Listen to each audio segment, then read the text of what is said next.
We choose to go to the moon in this decade and do the other things, not because they are easy, but because they are hard. 3, 2, 1, 0. All engine running. Liftoff. We have a liftoff.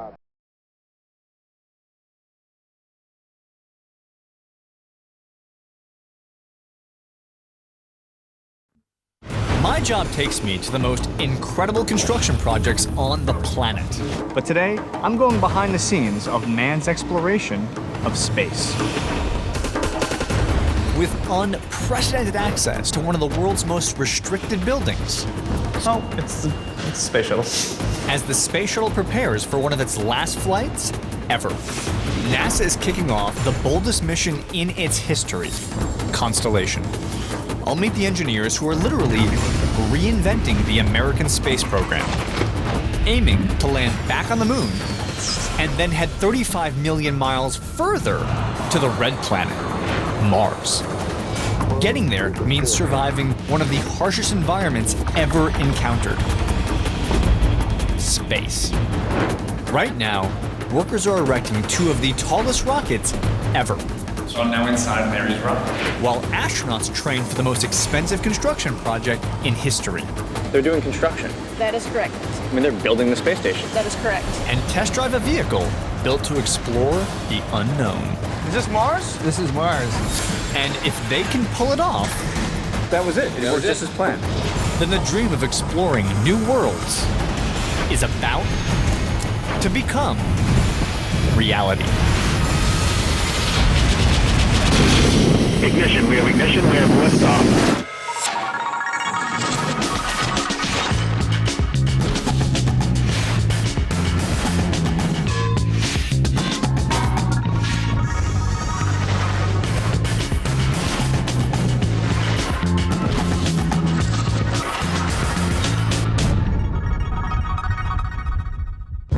It's about 7 a.m., and as you can see, the sun is rising here at the Kennedy Space Center in NASA. And I'm about to see what has been called the most complex machine ever built. In that hangar right there is the space shuttle. This is about as close as any non-NASA personnel can ever get. And that's the Endeavour, and it's getting ready for one of its 3 final missions ever. Before it launches in just 2 months, the Endeavour must be pointed up to space. But at 122 feet long and weighing 200,000 pounds, only one place at NASA has the sheer capacity to lift it up. Behind me, the Space Shuttle Endeavour is entering into one of the largest buildings on the planet, the Vehicle Assembly Building. The VAB is the final stop before the launch pad, so access is highly restricted. One of NASA's top guns, the guy who literally directs each shuttle launch, is giving me a behind-the-scenes tour. Oh, it's the space shuttle. You know, a lot of people who don't work for NASA don't ever get this close to a space shuttle. It's a beautiful machine. It's absolutely a gorgeous machine. There it is. There's the Endeavour. I didn't expect to feel this way, but you get this close to a space shuttle. I mean, you get chills. I mean, It's an amazing machine. It's just gorgeous. Even though she's flown a couple of dozen times, it looks just fantastic to me. For 28 years, the shuttles have flown over 100 successful missions. But these glider-shaped spacecraft were only designed for low Earth orbit, and they rarely go past 350 miles above the Earth. But this limit poses a problem, because NASA is setting their sights 100,000 times further into space. For the first time in decades, rocket scientists are going back to the drawing board for a brand new program called Constellation. They're designing a new set of rockets, building a brand new launching pad, all in service of its boldest mission ever, to establish a permanent base on the moon and land a human being on planet Mars. It's an ambitious 20-year plan to explore new worlds. It'll cost $230 billion. But perhaps the biggest challenge, design NASA's first new spacecraft in almost 40 years. To do that, engineers are reaching back into history. NASA spacecraft design comes in one of two forms. You have shuttles, and you have rockets. This is the Saturn V rocket, the single largest rocket ever built at 363 feet long. Now, the amazing aspect of the design of this rocket is that the astronauts are located on the very top of the rocket. So during launch, they're away from the fuel and the boosters, making it significantly safer. The drawback, however, with the exception of the capsule, the entire rocket was destroyed during launch and therefore not reusable. The present program has the composite shuttle design, made up of an orbiter, 2 solid rocket boosters, and 1 very large external fuel tank. Now, what makes this design so fantastic is that the shuttle can go into space, perform its mission, and then come back to Earth, therefore making it reusable. The problem is, the astronauts themselves during launch are located on the side of the craft, adjacent to the fuel and the boosters, making it significantly more dangerous. Today, NASA is making its second significant design transition to the Constellation programs. We're going back to a rocket program where astronauts are safely located atop the craft, but the benefit is almost the entire body of the rocket can be recycled. It's a bold new plan that starts with 2 of the largest rockets ever designed. The Aries 1, at 321 feet, it's taller than the Statue of Liberty. Designed to launch first and carry 4 astronauts to space in a crew capsule. And the Aries 5, at 381 feet tall, weighing 8 million pounds, this is the biggest, heaviest rocket ever built, launching second and carrying mission supplies to the astronauts before they head off together into space.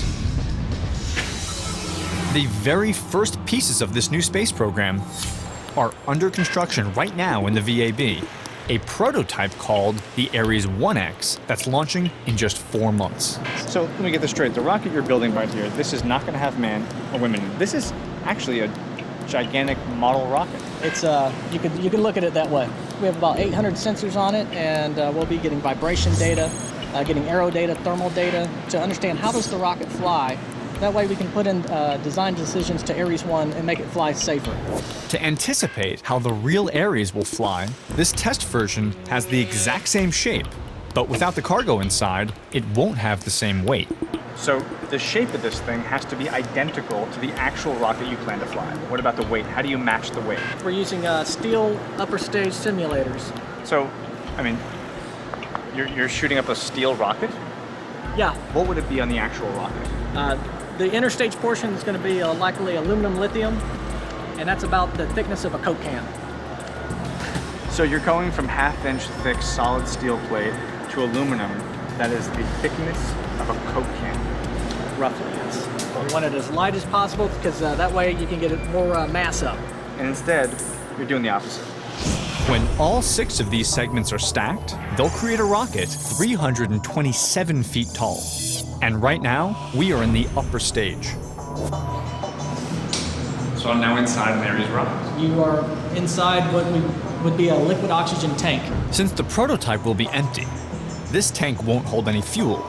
Instead, the rocket will be lined with 800 data sensors.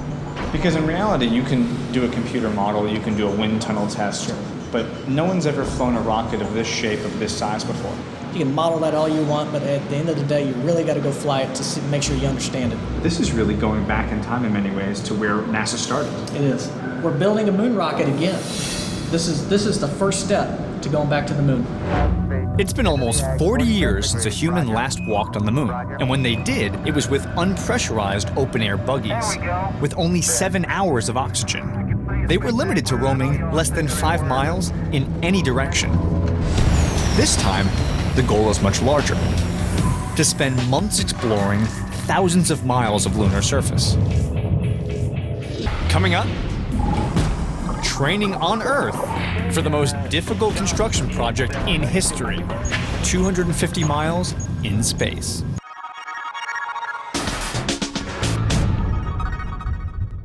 I'm on the moon! I'm not really on the moon. I'm actually in Texas, in a small town outside of Houston. But I am in a place called the Rock Yard. And this is a man-made, fake lunar surface with craters and all.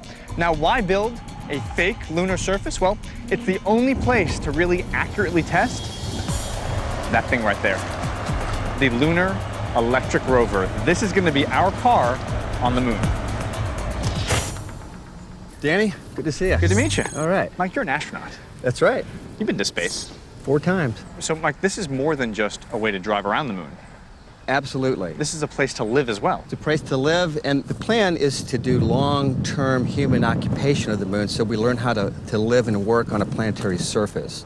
We're going to spend at least up to 6 months at a time and probably do hundreds of spacewalks in that period. For nearly half a century, working in space has been a difficult, even painful experience, one that would put serious limits on our future ability to explore other worlds. You have a spacewalk to do, Right. and it takes you 6 hours to get dressed. Exactly. The spacesuits themselves create a lot of trauma on you because when you're working in the spacesuit, it's pressurized to 4.3 pounds per square inch. That's like working inside of a basketball. So it's just stiff as a board, and it's not bad if you spend like an hour in it, but if you spend 8 hours in it, you come out all beat up. The rover's designers came up with an ingenious solution, an embedded spacesuit that's easy to put on and take off. And you literally just open this interior hatch, and then this is actually the backpack on the suit. And it opens up, and there is your spacesuit. Wow. And you literally just step into the suit, and when you release the suit from the suit port, this goes with you.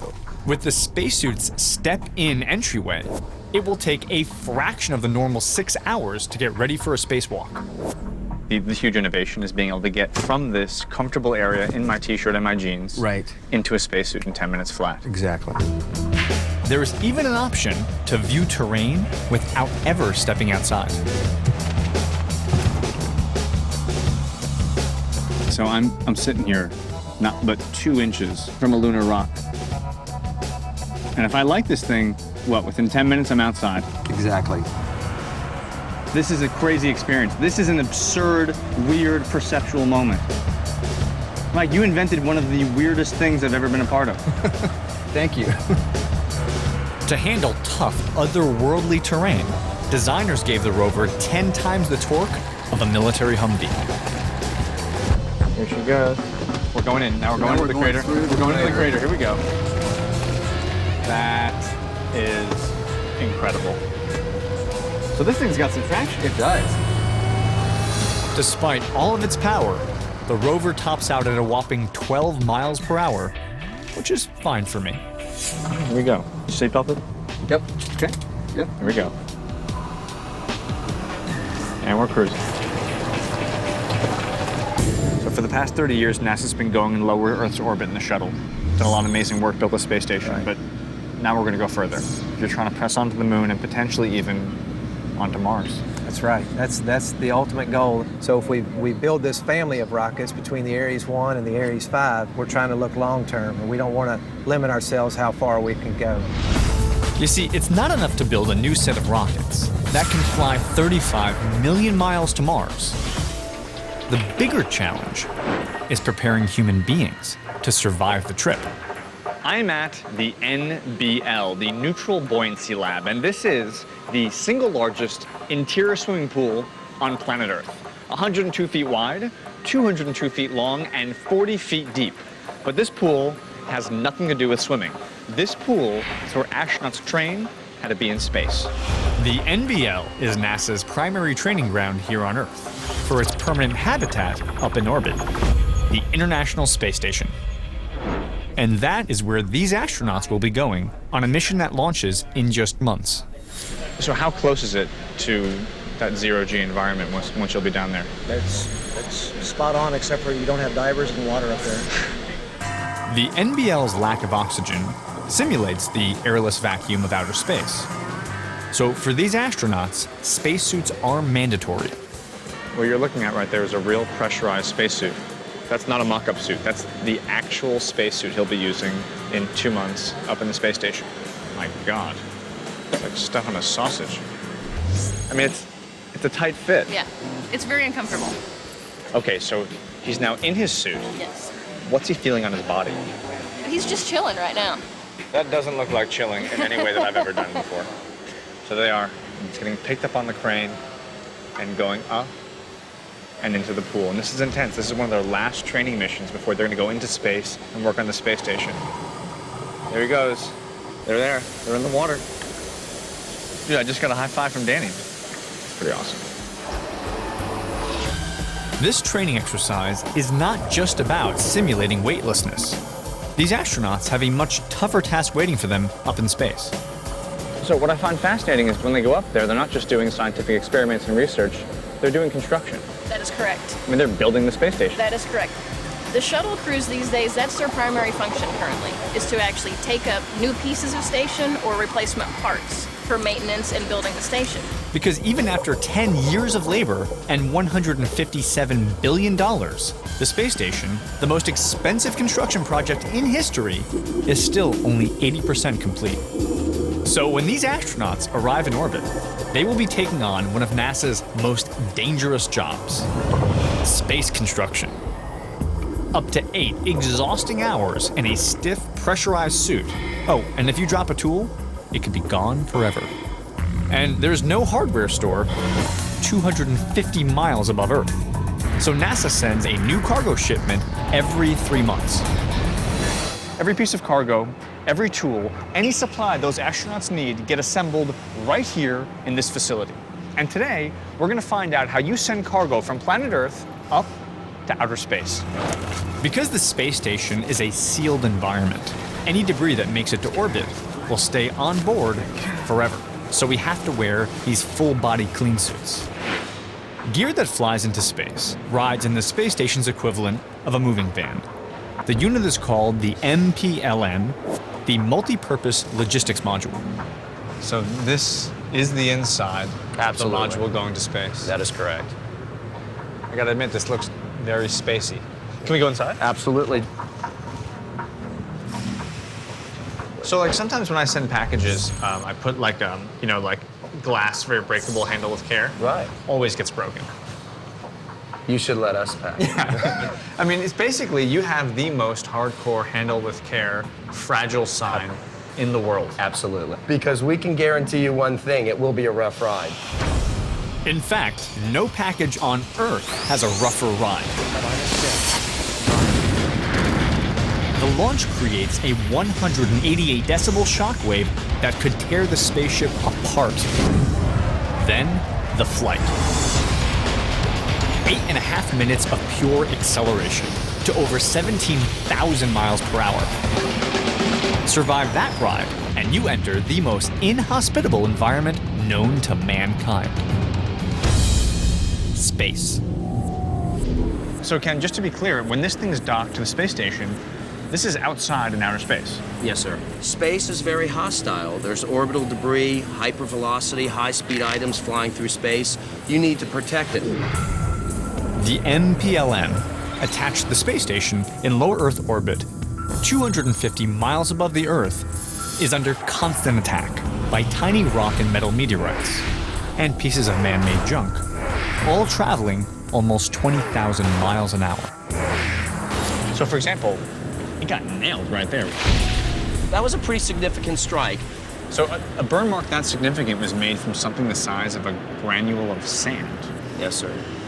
And that leads us to understand, as we all know, how hostile space is. And you can never take anything for granted.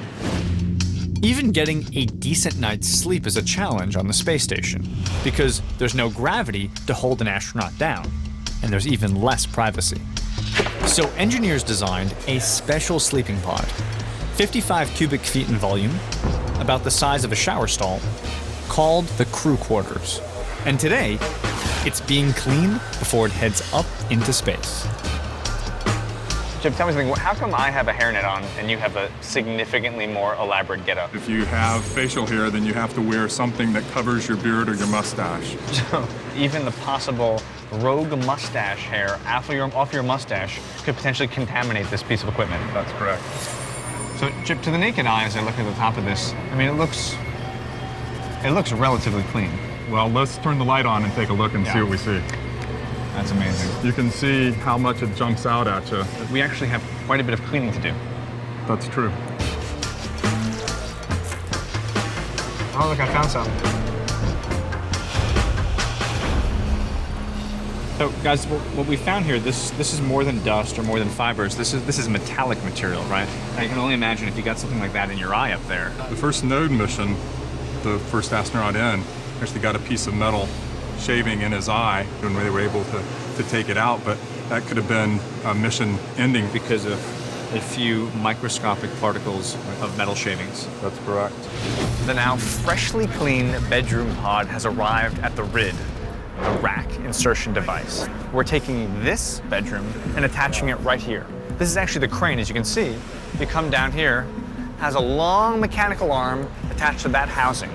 It's a robotic crane that can lift up the bedroom pod, rotate it 90 degrees, lift it up, and put it right there into the module. All set. Brian, are you set? We're set. Are you driving? Rock and roll. Yeah, absolutely. All right, man. Make it happen. Here we go. One very large articulated robotic crane. Brian on the helm.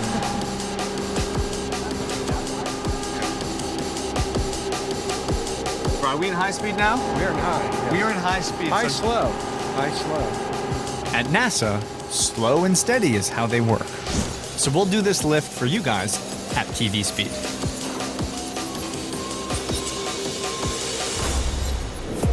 The next step is to take it, push it up against the wall, and put it right where Brad is climbing. So we gotta rotate. A little more. A little more. Just a smidge. The pod is attached to the NPLM by these metal struts that will keep it protected for its violent ride into space. And we're home. So this pod is connected to this strut and therefore attached to the wall. That's right. Beautiful. Coming up, surviving 250 degrees below zero in space and 3,000 degrees above zero coming back to Earth will require some of the best insulation ever invented. That's over 2,000 degrees on the inside, and I'm capable of holding it.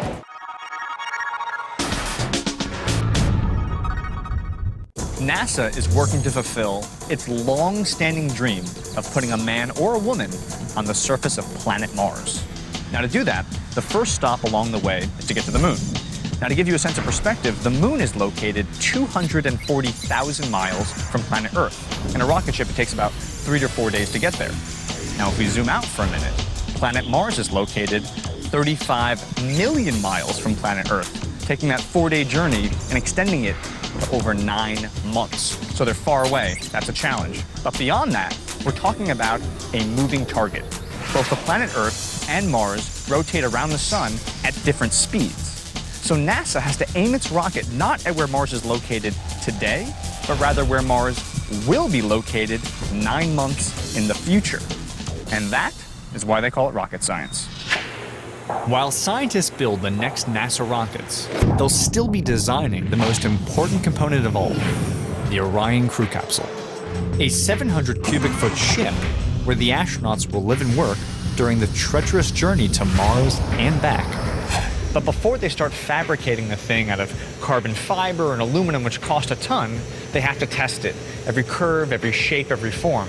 The way they do that? Completely old school and very simply, here in a model shop.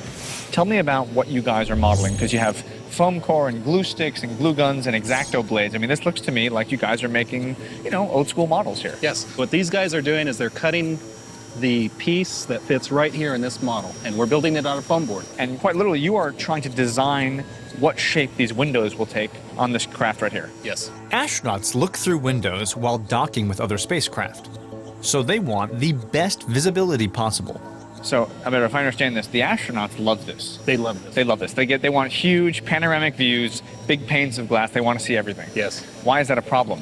Well, the problem is the glass is actually heavier than the metal. So the more glass we add, the heavier it gets.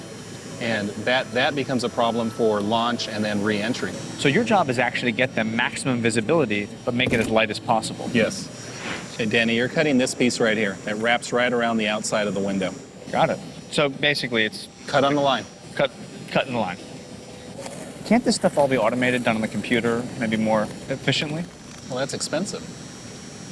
It's cheap just to buy an X-Acto knife and trace the line.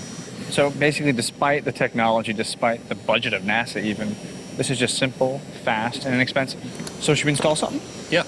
You actually have made a full 1-to-1 scale model of the actual capsule. Yes. So this piece fits essentially in here, and the question is, does the thickness of this wall actually obstruct the view from inside the driver's seat?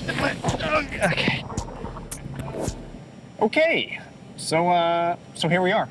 And so what we're trying to figure out is if I can, by piloting this thing, can I see the space station to dock into it? So are we liking this? Are we comfortable? What I can tell now is I can look up at the window and I can look at my display, but I still can't tell. I don't know what it looks like out in space.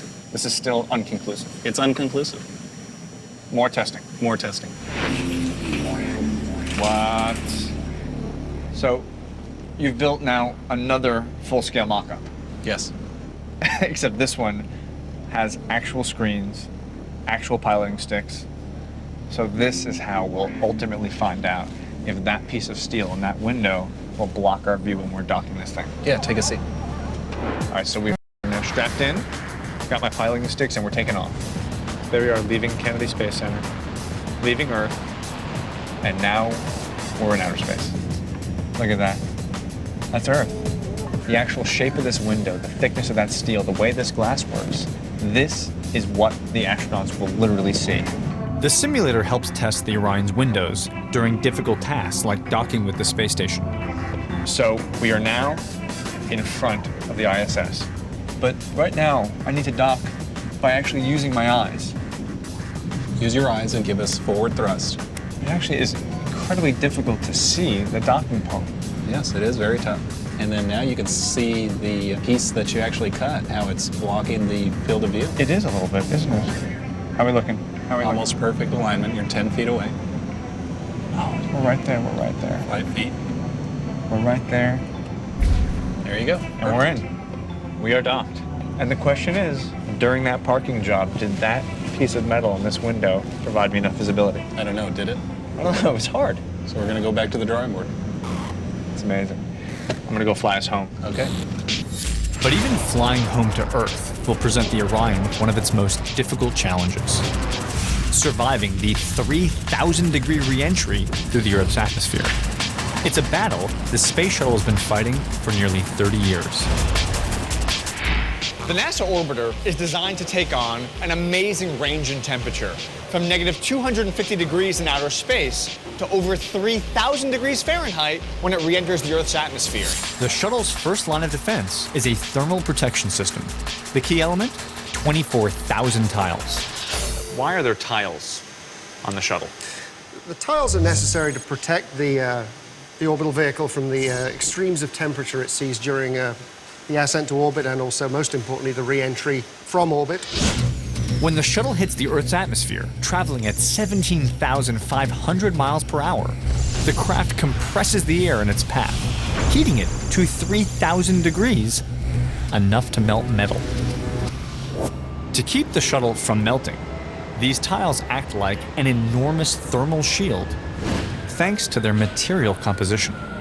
This looks like Kleenex that's been through the washing machine, but is in actuality about 1 to 3 micron, very, very high purity glass. It's fired at very high temperature and forms a rigid material that feels and looks a lot like styrofoam, but will actually go to extremely high temperatures. So in principle, this really is the same thing as rigid insulation in the walls of a house, but an incredibly high quality version of it. Yes, that's absolutely correct. Like the insulation in your house, these tiles are made from silica fibers, which conduct heat very slowly. But at 1/25th diameter of a human hair, these fibers are so small that heat can barely pass along them as it tries to spread through the tile. The powerful heat resistance is layered along the bottom of the orbiter. But like pieces of a tightly fitting puzzle, almost every tile is unique in shape and size. So to replace a damaged tile from a previous mission, we're carving an exact copy.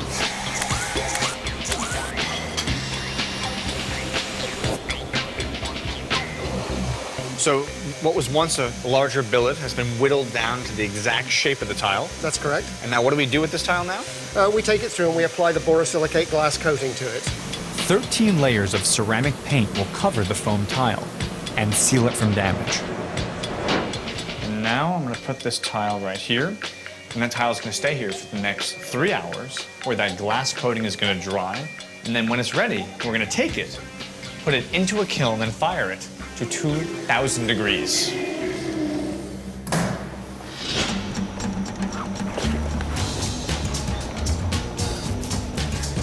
Okay, so we're gonna load this puppy in. So we're gonna take this piece, which is now glass-coated. Careful with that coating. Careful.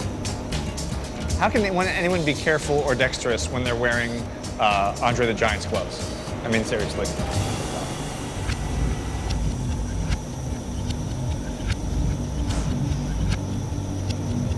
And there it is. So that's now gonna go cook for 95 minutes. While this tile is starting to heat up, another set is coming out. That's very hot, fellas. It's burning my face. Burning my face. Don't drop. Very hot. Look at them glow. Both of these guys are glowing. They are burning hot. How hot is it on the inside of that? It's at 2,200 degrees.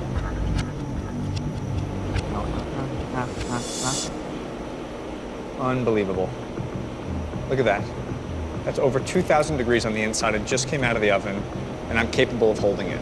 I mean, this is exactly why the orbiter can do what it does, experience the heat that it does, and not transmit that temperature to the inside of the aircraft. The tiles are strong against heat, but they can be easily crumbled by hand. And if they're damaged, the orbiter could be in jeopardy during landing.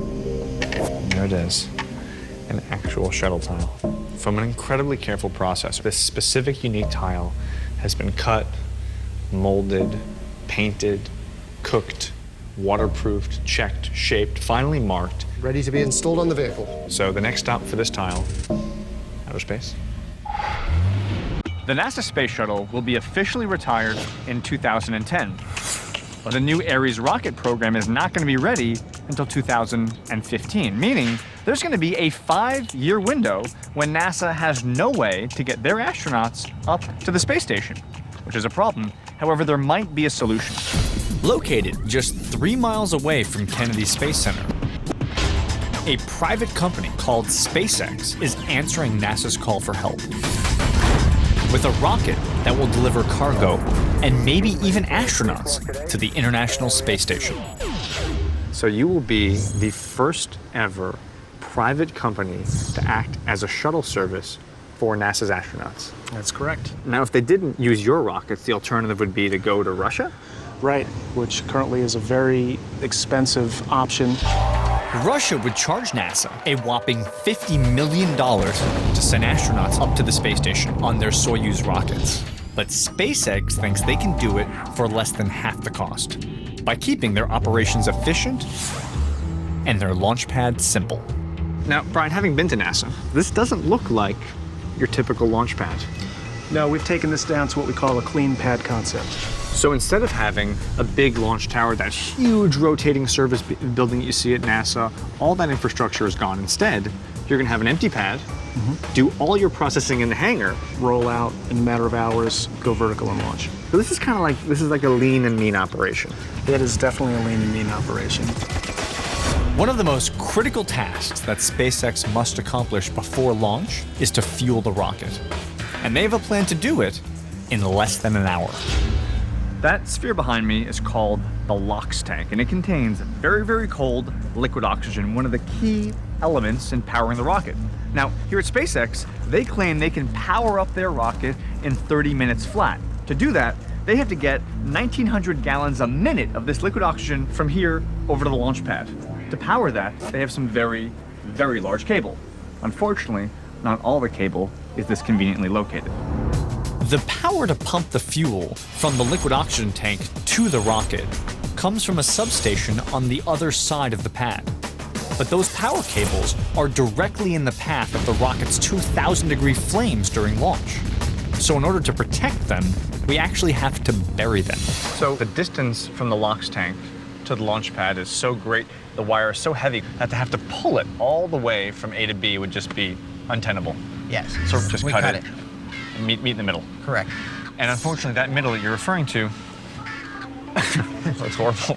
Is it safe? Yes, actually it's very safe. I have a personal O2 meter on myself for checking for explosive quick gases as well as the oxygen level in the hull. So we have our O2 levels being checked by your little nifty thing there.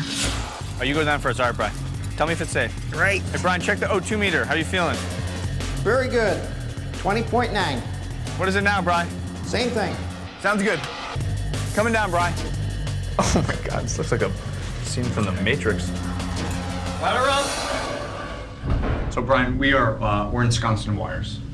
These are all power cables? Yes, sir. And what of the wiring is live right now? The majority of it. It is, so Yes. this is all live. Right. 10,000 volts of electricity flow through these lines. Except, of course, the 1-inch copper cables that we're about to splice. So Brian, big picture, we're taking this orange wire. Correct. We're gonna mate it with that orange wire. That orange wire. Here we go. Here's our electrical connection. Oh. So now we're gonna put pressure on it That's and correct. crimp it. This is the crimping device. Look at that. Give me a hand with that. Look at this thing. Do all crimping devices make this noise?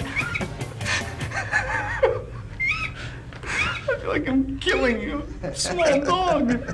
And there it is. Okay, so look at that, huh? Here we go with the second Here we go with the second splice. Put her in there, Bri. Yeah, there it is. Oh, look at that. Got the pin in there? Easy work. It's, Yeah. Oh, There you go. look at this. So 2 previously separate brown wires have now been mated. A marriage of 2 wires. Orion. 2 quick questions. Number 1, why do I have a propane torch in my hand?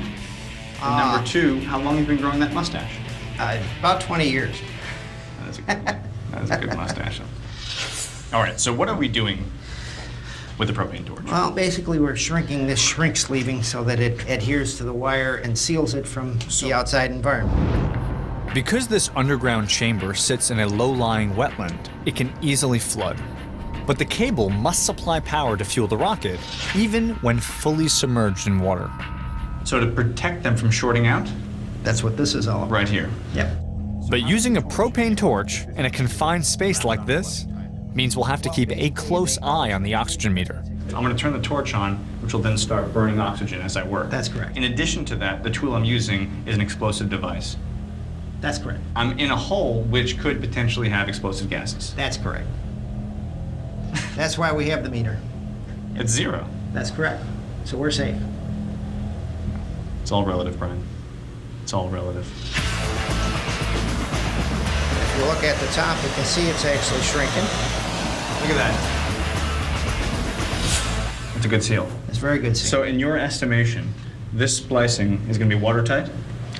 Absolutely. That splice will ensure that the fuel from that LOX tank gets over to that launch pad immediately, getting this incredible rocket gassed up and ready for space.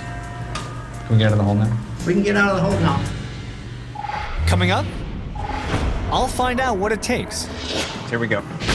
to join the next generation of deep space explorers. I'm losing the diamond. Stay with the diamond. Losing the diamond. Stay with the diamond. Pulling up. I'm losing it. Pull. I'm losing it. I'm pulling up. I'm pulling up.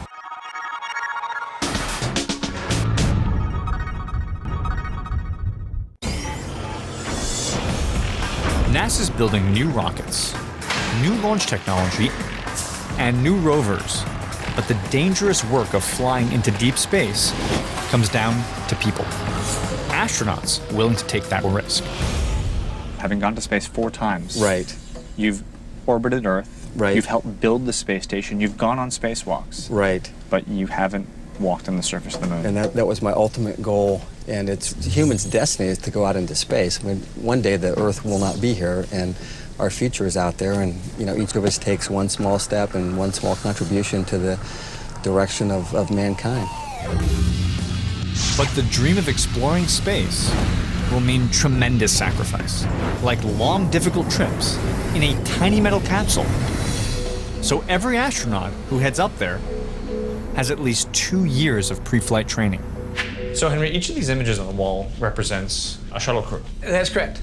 And these are folks who have not just studied with you, but these are folks who've gone into space. That is also correct. These are some of the most brilliant, highly trained, intelligent professionals in the world. Yes, they are the best of the best. The truth is, almost anyone can apply to be an astronaut. But with an acceptance rate of just 0.5%, only 321 people have ever earned the title. It's more selective than the Navy SEALs. What is that like, preparing them to do one of the most dangerous missions in the world? I have to say 100% of them are calm, cool, collected. Really? Yes, they are. I mean, they really do have nerves of steel. They do have nerves of steel. All 87 astronauts who've actually piloted the space shuttle have gone through flight simulation training in this building. Wow. So this is it, huh? This is it.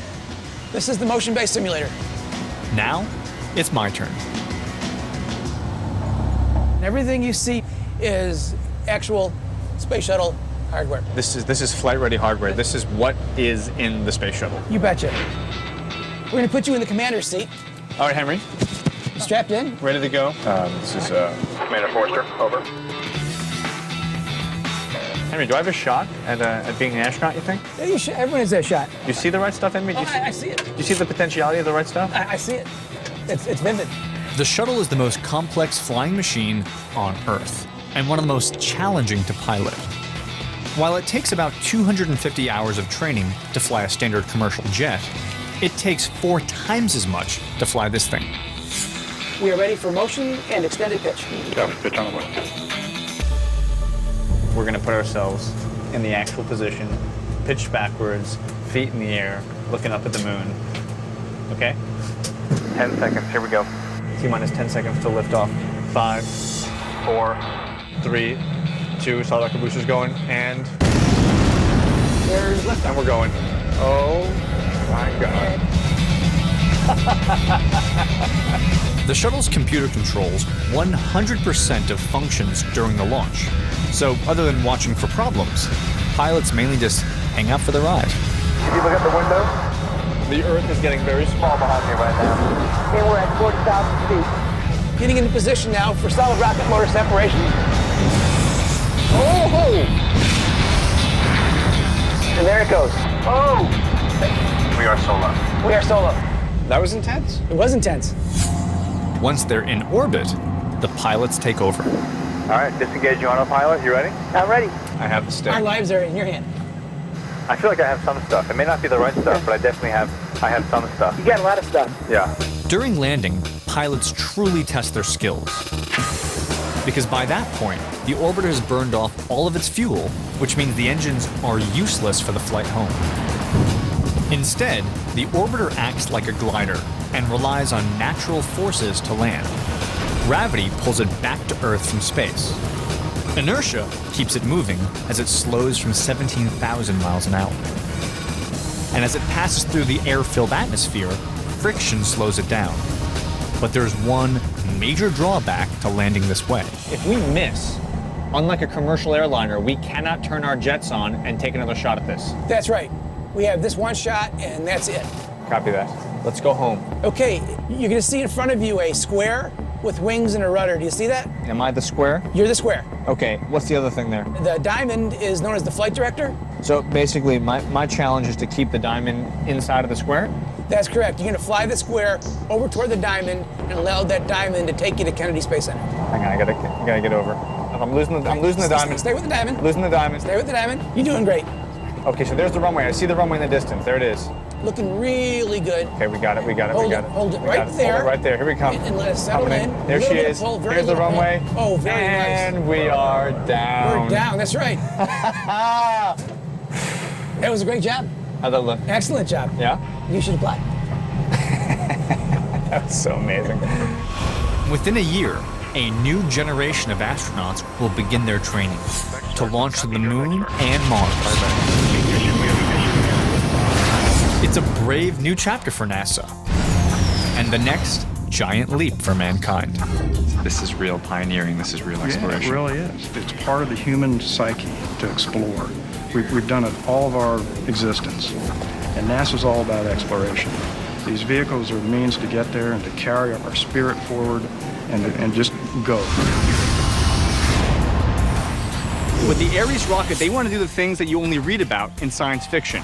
And on that very launch pad, if the engineers, architects, builders, and designers succeed, they're going to put a man not just on the moon, but on the surface of planet Mars.